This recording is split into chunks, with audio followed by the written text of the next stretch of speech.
이슈 토크입니다. 부산은 7대 특광역시 중 가장 먼저 초고령 사회에 진입할 전망입니다. 노인 인구는 빠르게 증가하고 있지만 좋은 일자리는 부족한 실정인데요. 부산의 노인 일자리 실태를 살펴보고 양질의 노인 일자리 창출을 위해선 어떤 대안들이 필요할지 오늘 이슈 토크에서 이야기 나눠보도록 하겠습니다. 부산광역시 장노년 일자리지원센터 01형 센터장, 신라대학교 복지상담학부 손지영 교수와 함께합니다. 안녕하십니까? 네, 안녕하십니까? 반갑습니다. 사실 부산이 전국 7대 도시 중에서 고령화 속도가 가장 빠른 도시다. 이런 이야기들은 이제 저희가 언론을 통해서도 많이 좀 접하고 있는데요. 실제로 부산의 노인 인구 비율이 어느 정도 되는지 좀 알려주시죠.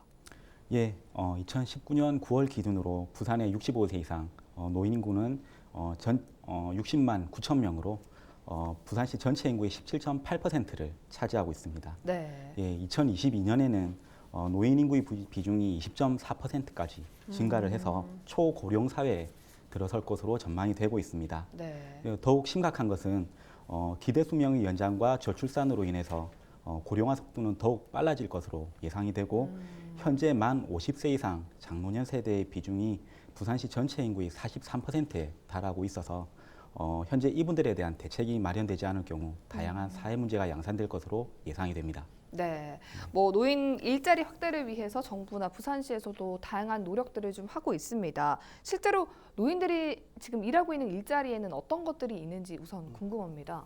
네, 그 일자리를 구분하는 방법이야 사실은 기관별이나 혹은 지원하는 주체들 입장에서 다양하게 정리될 수 있으니까 쉽게 네. 정리하기 어려운데 가장 일반적으로 정리하면 그 공익형 일자리, 네. 그리고 시장형 일자리, 그리고 인력 파견형 일자리 이렇게 세 가지 정도로 구분할 수 있을 것 같습니다. 먼저 공익형 일자리다 하면 그 사회활동 지원 사업의 개념으로 조금 지원을 하고요. 공공시설 지원한다든지 그 봉사활동 하는 여러 가지 형태로 네. 움직여집니다. 주로 이제 기초연금을 수급할 수 있는 연령들 65세 이상 연령들이 참여하게 되어 있고요.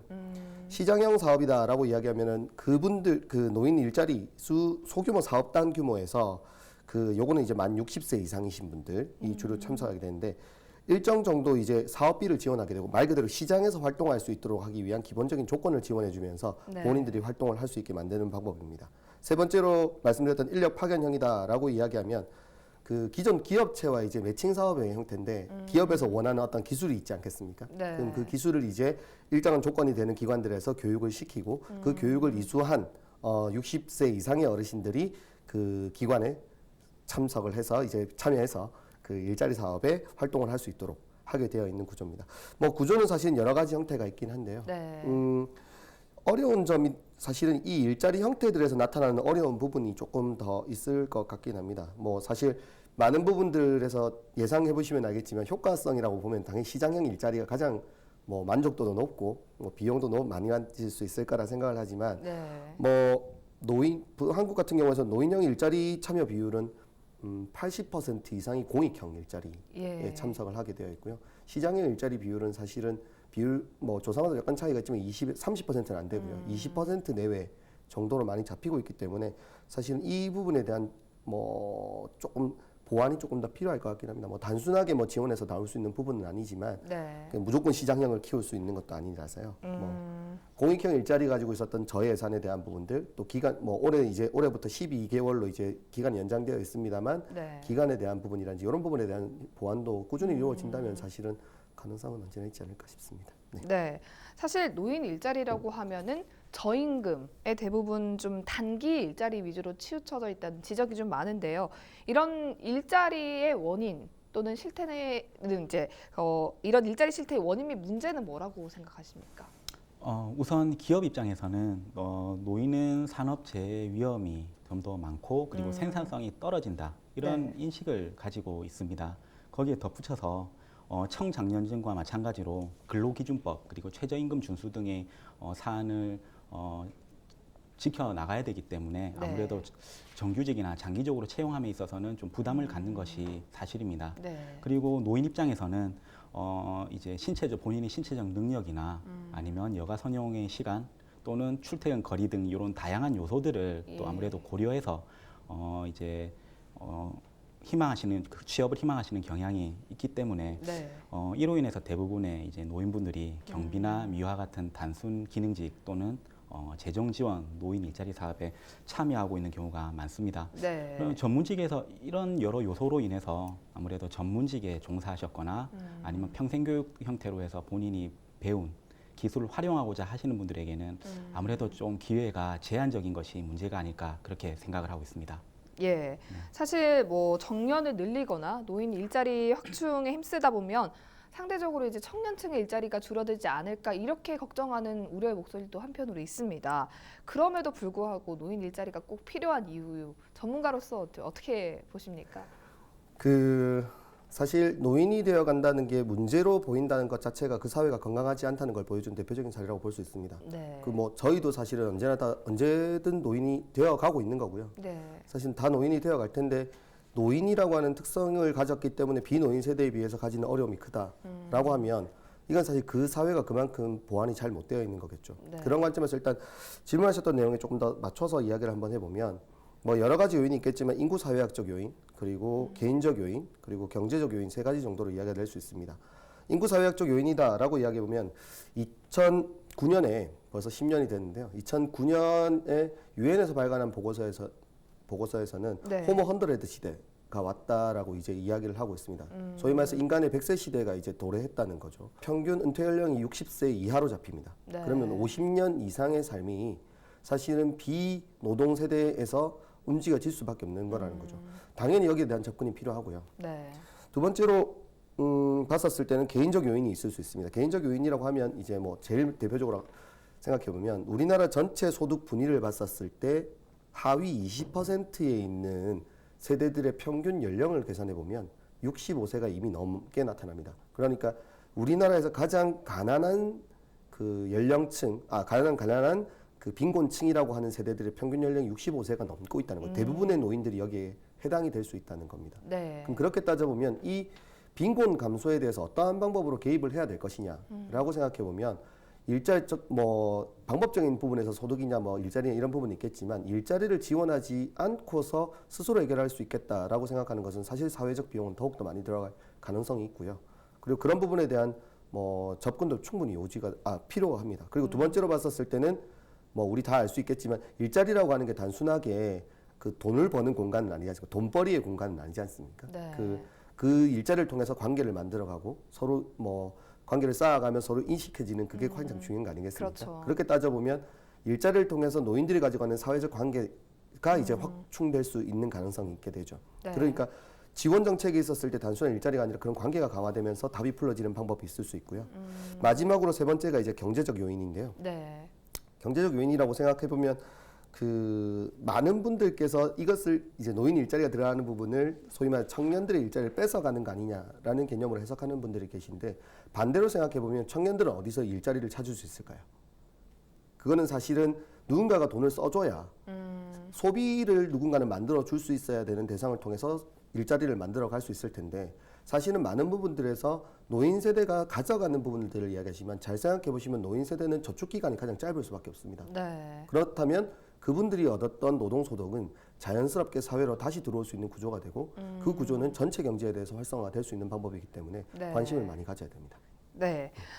사실은 아까도 말씀하셨지만 공공형 일자리가 가장 많다. 관주도형 일자리 사업이 확대는 되고 있지만 이것이 지속 가능한 것만은 아닙니다. 그래서 민간에서도 좀 노인을 위한 일자리를 만들어줘야 계속적으로 이런 소득이 보장이 될 것 같은데요. 민간 기업의 고용을 늘리기 위해서 어떤 노력들이 좀 필요할까요? 우선 민간에서의 지속 가능하고 다양한 노인 일자리 창출을 위해서는 노인 고용에 대한 전체 사회적인 공감대가 형성이 되어야 된다고 생각을 합니다. 네. 그리고 시민 모두 그리고 고용하시는 분들에 대한 인식 개선도 함께 이루어져야 된다는 생각이고요. 또한 지금 현재 저출산 고령화 사회로 접어들고 있는 현재 시점에서 네. 50세 이상, 60세 이상 고령자분들의 사회 진출이나 일자리에 참여하는 부분은 네. 필수적인 부분이고 생존을 위해서는 미리 기업이나 업체들도 대비해 나가야 되는 부분입니다. 이러한 다양한 앞으로의 미래에 대한 인식의 전환이 좀 네. 반드시 좀 필요하다고 생각이 들고요. 그리고 이와 덧붙여서 이제 법 제도적으로 지원할 수 있는 다양한 지원책이 마련이 돼야 된다고 생각합니다. 그리고 이와 덧붙여서 실천 현장에서는 이제 노인 취업 준비 교육이나 직종 교육과 관련된 네. 노인분들의 취업 경쟁력이나 취업 적응력을 향상시킬 수 있는 다양한 교육과 관련된 교육 커리큘럼을 개발을 해서 보다 노인분들이 사회에서 잘 적응하고 재취업할 수 있도록 네. 지원하는 것이 아무래도 또 필요하지 않을까 싶습니다. 그와 덧붙여서 네. 이제 노인분들을 위한 다양한 민간 업체에서의 일자리 모델을 좀 개발해 나갈 수 있는데 다양한 각계각층에서 함께 고민하고 노력을 해 나가야 되지 않을까 생각합니다. 노인 인구 고용률이 일단 부산에 어떻게 되는지 우선 궁금한데요. 지금 수치로 좀 나온 게 있습니까? 그 이제 저희가 2020년 맞이한 지가 얼마 안 됐으니까 예. 18년도 자료를 한번 보면요. 그 전국 고용률로 봤었을 때는 전국 노인 고용률은 31.3% 고용률을 보입니다. 거기에 비해서 부산은 25.1%의 고용률을 보이기 때문에 현격한 네. 차이를 보이고 있고요. 낮은 편이네요. 네, 낮은 편인 것 뭐 사실 7대 광역 중에서는 가장 낮습니다. 네. 그리고 조금 더 심각하게 한번 생각해 보면 31.3%의 고용률을 가지고 있는 전국 평균이라 하더라도 전국 평균을 봤었을 때 노인 인구 비율은 14.7%. 예. 전체 노인에서 14.7%가 노인 인구 비율로 잡혀 있는데 부산 같은 경우는 17.1%입니다. 그렇죠. 7대 광역 중에서 가장 높은 아까 우리 처음에 센터장님께서 말씀해 주신 예. 것처럼 가장 높은 노인 인구 비율을 가지고 있는 부산에서 7대 광역 중에서 가장 낮은 노인 고용률을 보여주고 있다는 겁니다. 그러니까 사실은 부산에서 가지고 있는 이 노인 고용 문제는 조금 더 어렵다, 심각하다라고 예. 볼 수 있을 것 같습니다. 그럼 부산시에서도 좀 인지를 하고 있을 것 같은데 일자리 정책 방향이 어떻게 됩니까? 이게 조금 아쉬운 부분은 뭐 저희가 이 자리에 와서 부산시를 칭찬하는 경우가 잘 없는 것 같은데 네. 사실 아쉬운 부분은 있을 수밖에 없습니다. 개별적으로 노력하는 기관들이나 활동들은 분명히 있지만 그 노인들에 대해서 일반적으로 쫓아가는 방법들을 그대로 쫓아가는 방법, 아까 말씀드렸던 공익형 일자리라든지 네. 사실은 저희 쪽에서도 계속적으로 이야기하는 부분은 공익형 일자리가 부산시가 가지고 있는 어떤 문제를 해결하기 위한 기존에 있던 노동력들이 들어가지 어려운 부분에 대해서 그 노인 인구들이 들어가서 활동을 해줄 수 있는 부분이 있을 거라 생각하는데 사실은 이 부분에 대해서 적극적으로 개입을 하고 있느냐라고 물어보면 그건 약간 아쉬운 부분이 있을 것 같다고 보여집니다. 그리고 네. 한 번 더 조금 더 말씀드려 보면 노인 일자리 비율이라고 했을 때 중앙 정부의 지금 정책은 노인 일자리의 보완적인 특성에 대해서 인정을 하면서 가장 중요한 것은 사실은 청년 세대까지 포함해서 하는 이야기죠. 소득 주도 성장이라는 표현을 저희가 많이 하고 있지 않습니까? 네. 그러니까 소득을 기반으로 가지고 일자리를 부가적으로 할 수 있는 상황이 돼야 되는데 사실 저희 부산에서는 아직 소득이라는 느낌보다는 그 부가적이어야 하는 노인 세대에 있어서 부가적이어야 효과를 볼 수 있다고 생각하는 일자리가 조금 더 그 일자리가 더 중요한 개념처럼 해석되고 있기 때문에 노인들이 가지고 있는 개별적인 부담이 조금 더 커질 수 있는 위험성을 가지고 있긴 합니다. 네. 뭐 이런 가운데 부산시 의회에서는 이제 전국 최초로 노인들의 고용 안정을 담은 조례안을 발표를 했습니다. 어떤 내용들이 좀 담겨 있나요? 예, 그 부산 고령 노동자분들의 고용 안정과 그리고 근로 환경 개선에 필요한 사항을 정함으로써 안정된 노후 생활 영위를 지원하기 위해 이제 제정된 조례안입니다. 그 내용을 보면 네. 고령 노동자의 고용 안정 및 노동 여건 개선을 위한 시책 추진 및 그리고 홍보 그리고 예산 지원에 대한 부분을 좀 명시를 하고 있고요. 네.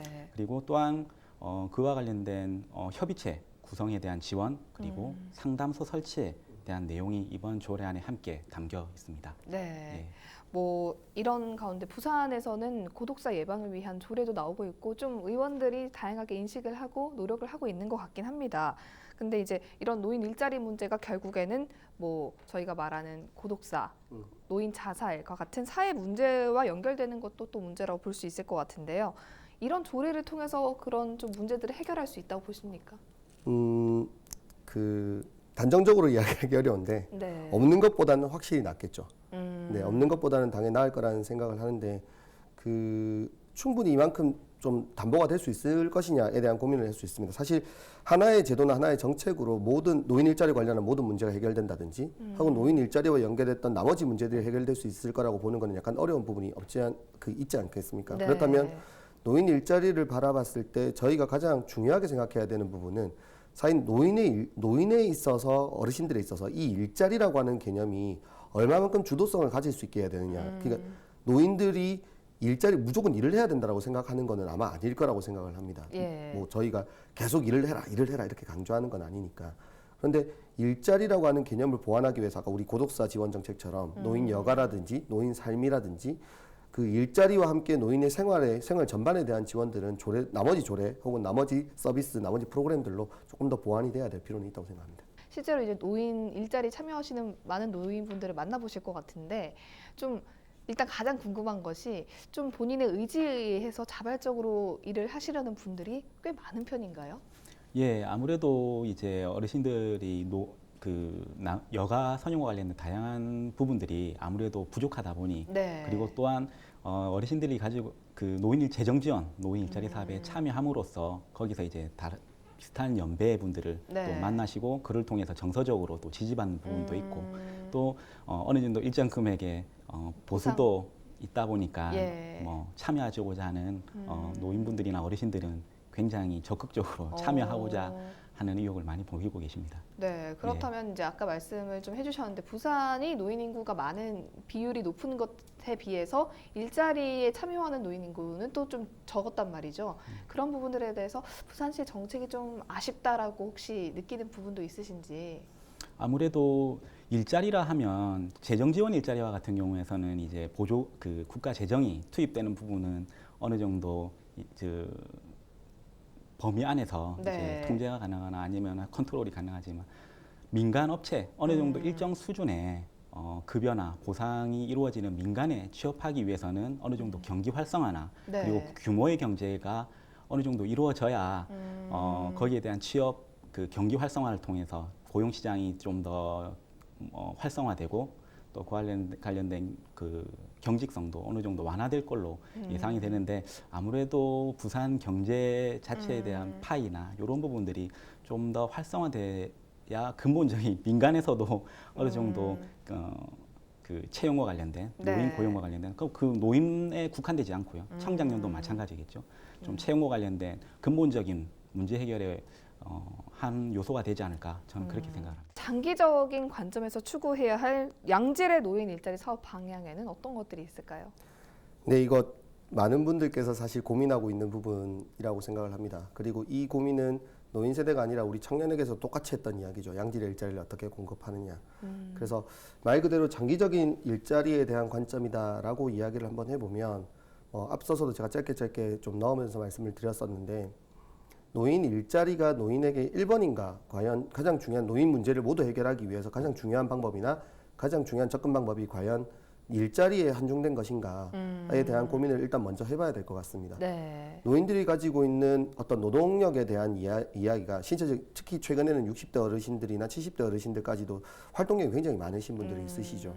그 활동력을 단순하게 어떤 돈과 관련됐던 생계와 관련했던 부분으로 다 한정돼서 이해를 하고 있는 부분은 일정 정도 봤었을 때 노인 일자리의 접근 방향을 상당히 떨어뜨릴 수밖에 없습니다. 왜냐하면 활동력에 대한 차이는 60, 70대 어르신들이 높다 하더라도 청년에 비해서 밀릴 수가 없기 때문이죠. 밀릴 네. 수밖에. 그래서 이 부분에 대한 접근보다는 사실은 기본적인 소득에 대한 지원들을 안정적으로 맞춰준 다음 이 노인 세대들을 활용할 수 있는 그리고 이 노인 세대가 가지고 있는 경험이라든지 개별 특성이 가지고 있는 좋은 영향력들을 지역사회 내에서 발견될 수 있는 방법에 대한 고민들이 조금 더 필요합니다. 그러려면 저는 일단 기본적으로 봤었을 때는 안정적인 소득에 대한 이해를 만들어 놓고 올해도 기초연금이 이제 최대 30만 원까지 올라가니까요. 네. 기초연금에 대한 이해와 동시에 서비스 본인들이 하고 싶어하는 개별적 만족에 맞는 일자리를 개발하는 방식 그리고 부산이라고 하는 지역이 가지고 있는 사실은 개별 저희가 제조업에 대해서 약화가 되고 있으니까요. 네. 제조업인 서비스업을 활용했던 방법에 대한 이야기 이런 쪽으로 많이 관심을 가져야 될 것 같습니다. 네, 교수님께서 많은 얘기 해주셨는데 센터장님은 어떻게 보십니까?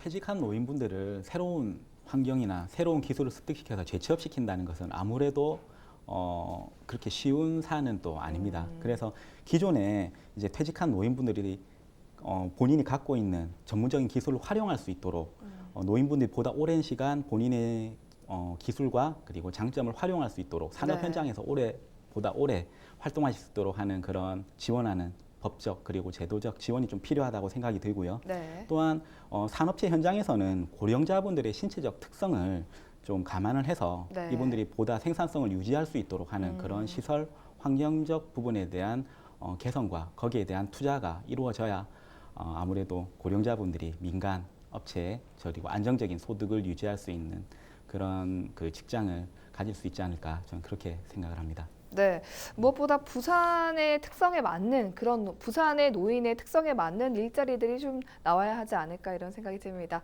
오늘 이슈토크는 여기서 마치겠습니다. 두 분 함께해 주셔서 고맙습니다.